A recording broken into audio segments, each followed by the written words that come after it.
Good morning. Welcome to another episode of Like It or Leave It. It is March 21st. Get yourself excited. We got some new sound effects coming in. We got a good amount of things to talk about today, including who I think the best player in the NCAA tournament is, some player appreciation with Mike Trout, and it's going to sound like I'm hating, but I promise you I'm not. But we're gonna talk about Lonzo Ball a good amount in today's show. So, once again, hope you guys are all having a great day. This is episode 10.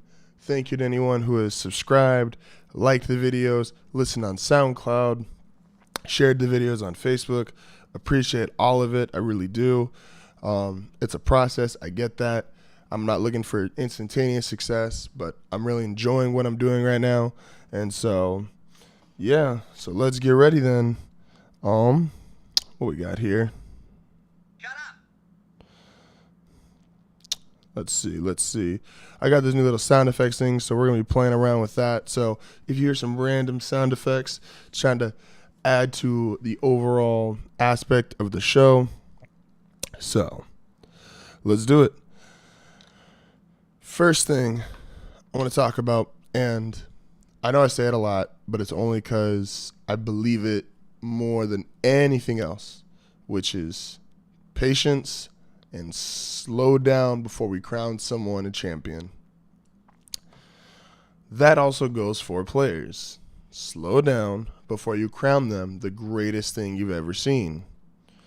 Right now, Lonzo Ball is, he might as well be the second coming of Jesus. I've heard people compare him to Magic Johnson. I've heard the skinny LeBron James comparison. I've heard just all kinds of out there kind of comparisons, which they'll do it with one or two players every year. They'll always tell us, slow down on everybody. You got to give the kids time, but they'll always give the top one or two when you get an elite prospect, not just the best player in the draft, because sometimes the draft is weak, but they will give you an elite prospect and they'll be like, he is that great. He's going to be this guy. Well, let's slow down on them too. And as I always preface this with saying, I don't dislike any of the players that I talk about in this regard. I simply want to slow down and give context on the situation. Lonzo Ball is a great player. I think he's going to turn out to be really good, but I don't think he's this generational player people are making him out to be. In fact, I've got another player who currently plays in the NBA who plays just like Lonzo Ball, who's even bigger than Lonzo Ball, who has turned out to be all right. Not a bad player, but not a great all-time player the way they're putting Lonzo Ball in this category. One of the things you always have to watch out for is guys in college basketball generally get overrated because they either get National Player of the Year or they have a great March Madness run. Now, once again, no disrespect to either of those two things.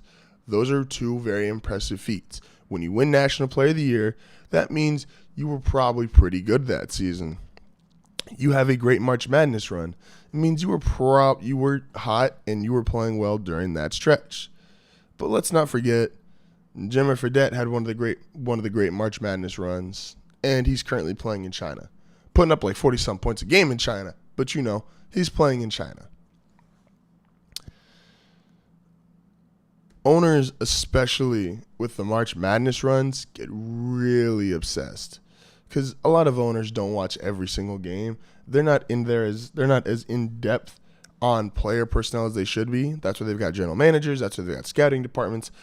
They're just not that into it. But when they see someone on March Madness and they see them going crazy, they want that guy. Buddy Hield's stock improved a whole bunch because owners saw him. The Kings owner thinks he's Stephen Curry. Like, that's how owners think, and that's fine. Once again, I will never tell a billionaire how to run his franchise. But with Lonzo Ball, let's keep into some context. A guy who I think he compares very well to, and that would be a guy that I was really high on and I thought was going to be, I won't lie, I thought this guy that I'm going to talk about, I thought he was the next Magic Johnson. But I was also a sophomore in high school. So, my intelligence and my view and perspective might be clarified as a little cloudy. Back in 2009, 2010, Evan Turner won the College Player of the Year, National Player of the Year. Evan Turner averaged 20.4 points, 9.2 rebounds, 6 assists a game. That's a pretty complete player, if you ask me, considering, and I will give the disclaimer of Lonzo Ball is doing this as a freshman compared to Evan Turner is doing this as a junior, but there's still very good comparison in terms of how they play. Lonzo Ball is averaging this year 14.7 points. He is averaging 6.1 rebounds and 7 assists a game. 7.6. They both have very similar styles. The one thing I will give you on Lonzo Ball is that he is a better shooter than Evan Turner. I think that the shot's funky, but I really like his dad's logic about his shot, that who cares if it looks weird, if it goes in, and perfect your shot. Don't worry about shooting pretty, because if you shoot pretty and doesn't go in, it doesn't matter. And I 100% agree with that. So take Lonzo Ball, what he's doing, Evan Turner, what he did back then. I thought Evan Turner was going to be great. I mean, I thought Evan Turner it was him and Derek Williams, and I thought it wasn't even close. I thought Evan Turner was by far the better player. Evan Turner, people compare Lonzo Ball and saying like, oh, he looks like Magic. Evan Turner literally looked like Magic Johnson. He was 6'7", 210 pounds, could pass, he could rebound, he wanted to be an all-around player, he could score when he needed to be, he was an okay three-point shooter. He wasn't great, but Magic was never a great three-point shooter. Evan Turner's pro career gets drafted by Philly, the start of the process. 7.2 points, 3.9 rebounds, 2 assists as a rookie. Okay. NBA has its way of messing with everybody. Fine. We can look past that. His second year in the league, 9.4 points, 5.8 rebounds, 2.8 assists. Okay, a little bit better, improving. He's getting more minutes. Third season, 13.5 points, 6.5 rebounds, 4.5 assists. Okay, a little bit better. Then he goes to Indiana, averages 7 points, 3 rebounds, 2 assists. All right, now we're starting to regress. Has a career year, averages 17.4 points, 6 rebounds, 3.7 assists. That was Evan Turner playing like Evan Turner from Ohio State. And let me clarify, Evan Turner is a good player.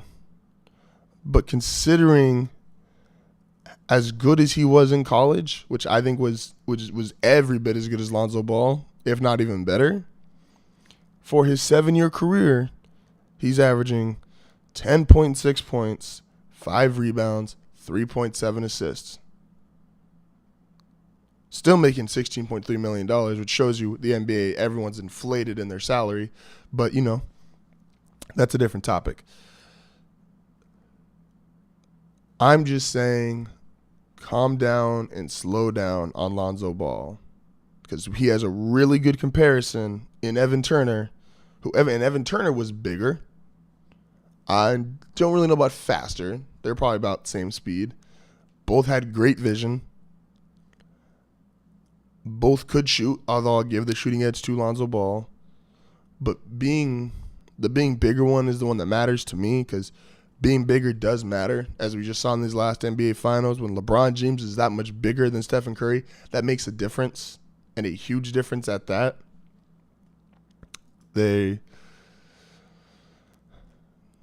just always remember, I'm not trying to hate on Lonzo Ball, and I'm not trying to be some guy who's just like, oh, you just don't like new people. No, I'm just saying, give everything its context.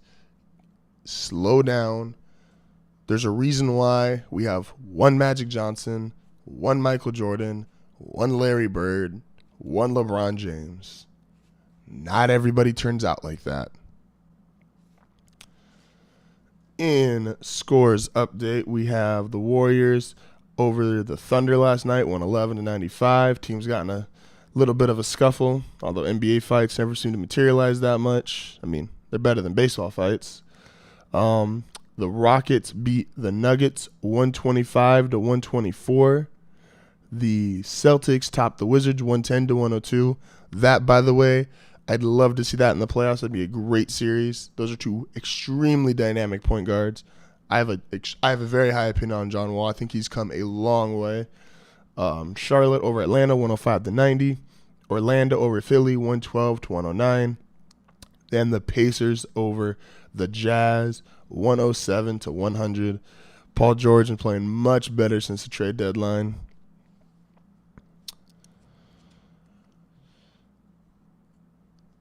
I made this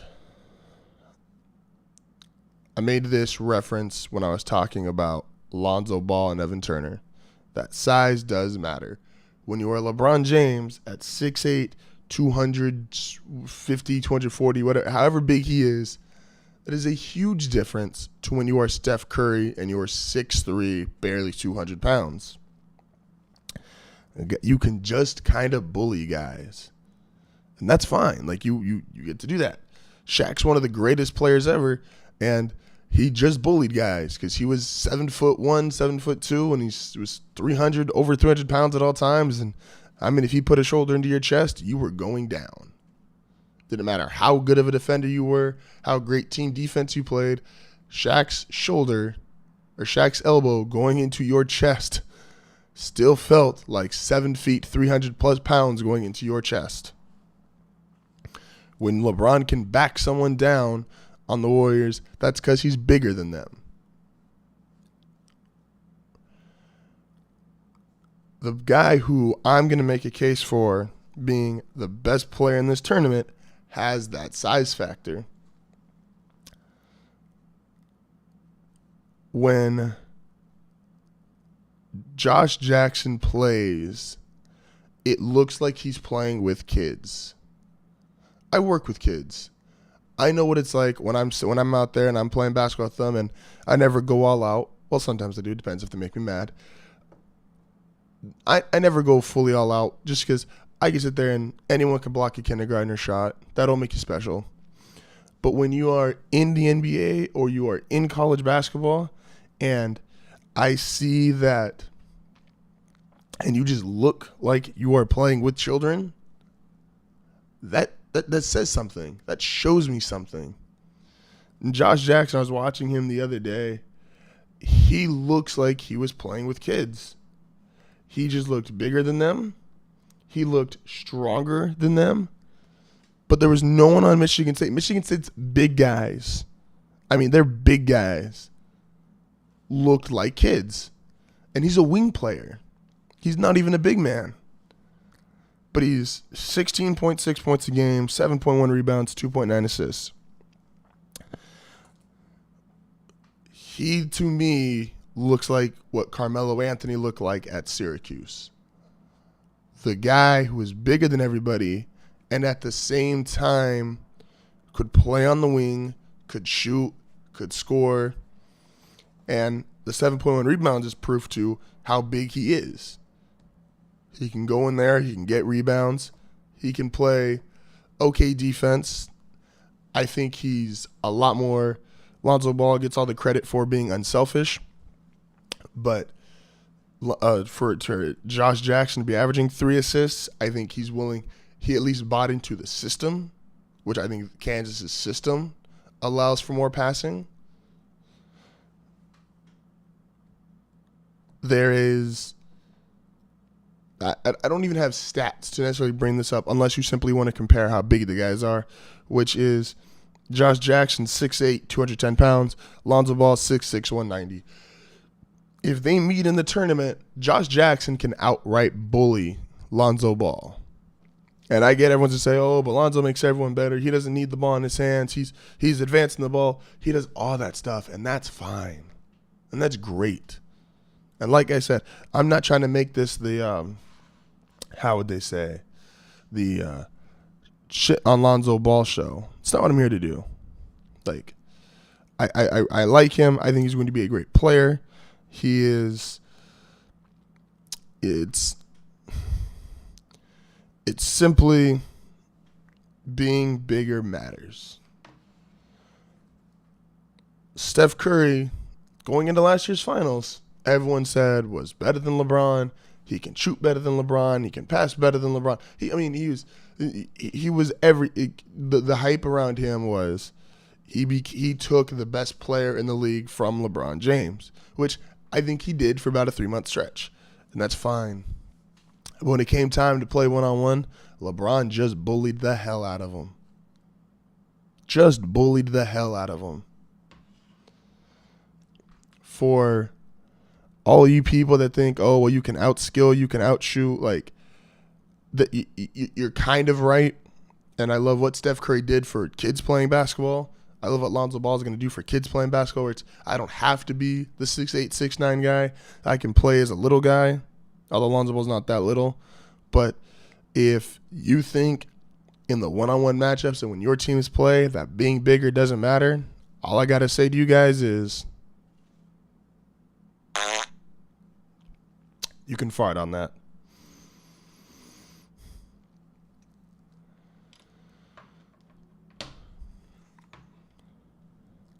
Let's talk about, I have, on a personal level, a great appreciation for guys who are all-time great and are just in bad situations.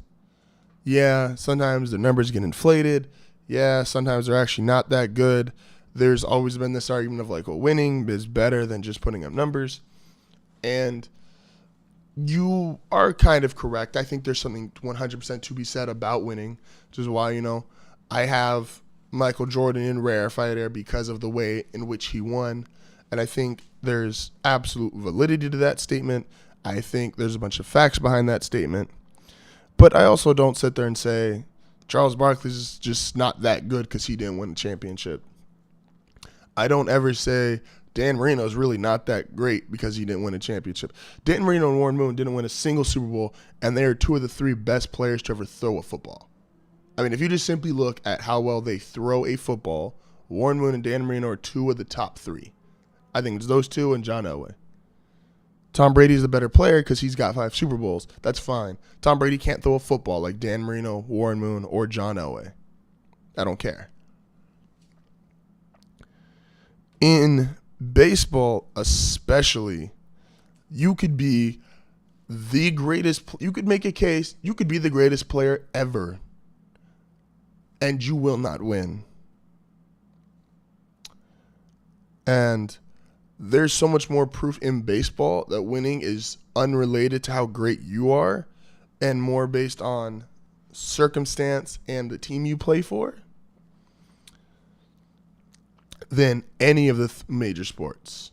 I'll exclude hockey, and I will claim ignorance on hockey to some degree that I don't watch hockey nearly as much as I watch the other sports, and I could not tell you who, obviously, like you could say Gretzky, but Gretzky's the Michael Jordan argument.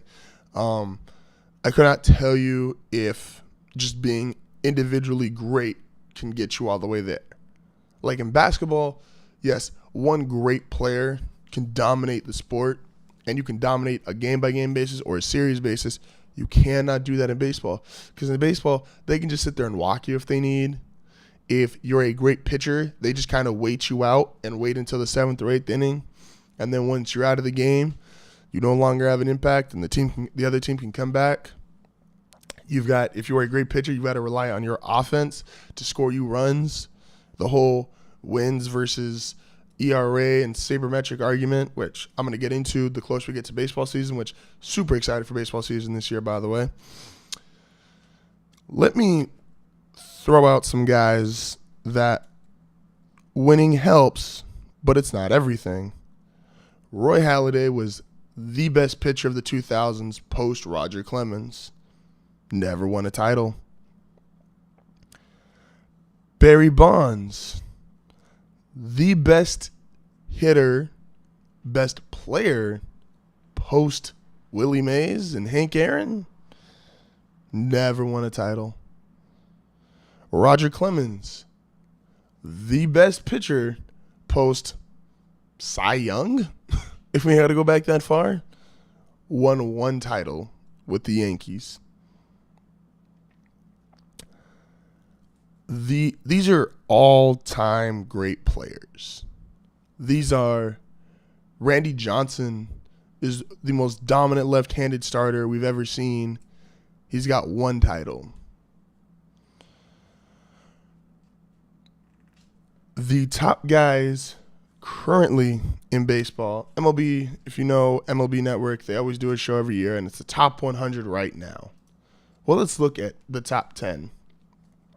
Mike Trout, Clayton Kershaw, Josh Donaldson, Chris Bryant, Jose Altuve, Miguel Cabrera, Manny Machado, Mookie Betts, Bryce Harper, and Joey Votto. While that's not necessarily my top 10, that's not a bad top 10. And those guys, all deservedly so, are either the best player on their team and one of the best players in baseball.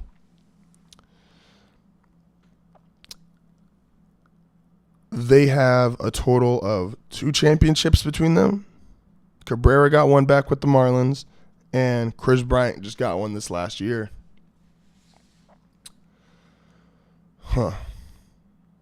Let's take a minute to just truly appreciate how great Mike Trout is. I just want to put some numbers out there.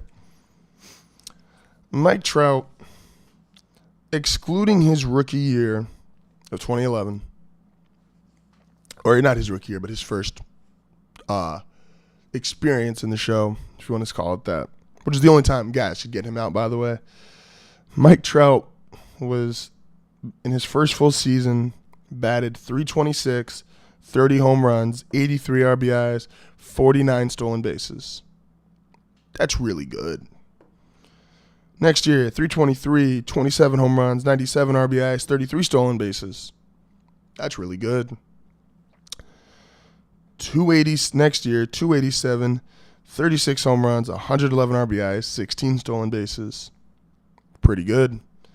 Year after that, 299, 41 home runs, 90 RBIs, and 11 stolen bases. Then last year, 315, 29 home runs, 30 stolen bases with 100 RBIs. Mike Trout is all-time great already. You've got to play 10 years to get into the Hall of Fame. This would be one of those guys, if he ended his career at 9 years, has 9 years like this, he would make you reconsider that rule. That is how great he is. This isn't overhyping him. This is year after year after year after year after year of consistently great play. He is a 2-time AL MVP. He's a 2-time runner-up. Hell, it took the Triple Crown for him not to win the MVP as a rookie.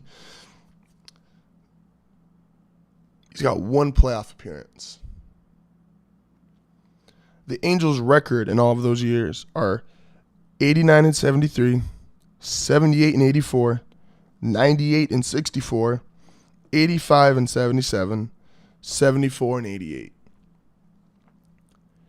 There's always this talk about all-time great players, and if their prime gets wasted because they're on bad teams, a la Aaron Rodgers, a la Mike Trout, Clayton Kershaw a couple years ago when the Dodgers weren't that good. They were good, but they weren't great like they are now. Is, do you waste a guy's prime by being on a bad team? And that's to delve into that topic is going to have to be another show. But Mike Trout to me is the best player on a bad team since Barry Sanders played football. People got to realize Barry Sanders is so big time, is so great. He's one of the 3 or 4 greatest running backs ever and never made the playoffs. Like, it's really easy for when, I'm going to throw shade at my own generation. It's really easy when you're a millennial And you go back and watch highlights, and you can just be like, wow, he was that great. Guys didn't watch Barry Sanders on TV. The Lions didn't get primetime games, never on Sunday Night Football. Barry Sanders went pretty much his whole career being unknown until finally it was like, oh, look, this guy in Detroit's closing in on Jim Brown's rushing record. Oh, look, this guy in Detroit has a chance to be the all-time leading rusher ever. People don't realize, pre-Sports Center, you didn't find out about these guys. And especially the way it is now, it's like, whereas anyone can be good on any team. Like, Terrell Pryor is a good example. If Terrell Pryor did what he did last year in Cleveland 30 years ago, nobody would know about him. He'd get borderline a veteran, a league minimum deal for a veteran, or he would get no deal at all because he's doing it in Cleveland. No one cares what you do in Cleveland. Cleveland's a dumpster fire. And Detroit back then was a bigger dumpster fire. Mike Trout, we only know how great he is, and we can appreciate it because there is an entire community, sabermetric community, who fell in love with him, and they bring him up all the time, which is fair. And there's old school baseball guys who recognize how great Mike Trout is. Don't get me wrong. I didn't even bring up his WAR stat and all that stuff, the 10.8 WAR and all that other good things about him. It's old school baseball guys recognize that he's the best player in the game. But he's on TV less than any of the major star players. He gets less publicity than the other major star players. Mike Trout flares up 3 times a season. He starts up at the beginning of the season because people are talking about fantasy baseball. All-Star game because there's really good chance he's going to win MVP. And the very end of the season, because once he's done putting up these all-time great numbers, you got to say, well, is he the MVP again, even though his team's not that great? His team went 74-88 last year, and he won the MVP. I don't have a direct point for this. It's kind of like winning is great, but it's not completely classified as the player. But I'd want a bigger sample size before I put Mike Trout in that category because it is only 6 years in. He's 25. Like, let's put that into context. Like, he is, like, Mike Trout's going to be in that Barry Bonds class of 400, possibly 500 if he keeps this pace up. I just simply wanted to give a shout out to who I think is as good as a player as there is in sports. The difference between Mike Trout and the second best guy, and I'm not going to count Clayton Kershaw because comparing starters to everyday players is weird, but if you look at just this list, Mike Trout, then Josh Donaldson, Chris Bryant, Jose Altuve, he's in an entirely different league. Entirely different league than Donaldson and Chris Bryant and Jose Altuve. It's not even close. He is the farthest separator in the world. LeBron and Durant are closer than people think. And in football, Brady, I don't think Brady's the best player currently. I think his all-time status is great, but I think J.J. Watt's the best player currently. But I don't think the difference between J.J. Watt and then Aaron Rodgers, who I would say is probably number 2, is that big. I think you can make a case Aaron Rodgers is number 1. I think there's a case you can make with a couple other guys as well. But Mike Trout, this is simply appreciation for how great a player he is, how funny he is to watch, and how happy as someone of this generation I get to watch Willie Mays 2.0. All right, once again, thank you guys for anyone who's liked, subscribed, listened on SoundCloud, followed me on Snapchat, Instagram, or Facebook. All the support's been great, you guys. I love doing this. Once again, please keep it coming. Like, if you can share, subscribe, word of mouth, all that stuff, I really do appreciate it. Thank you very much. You guys have a great day, and I will see you guys tomorrow.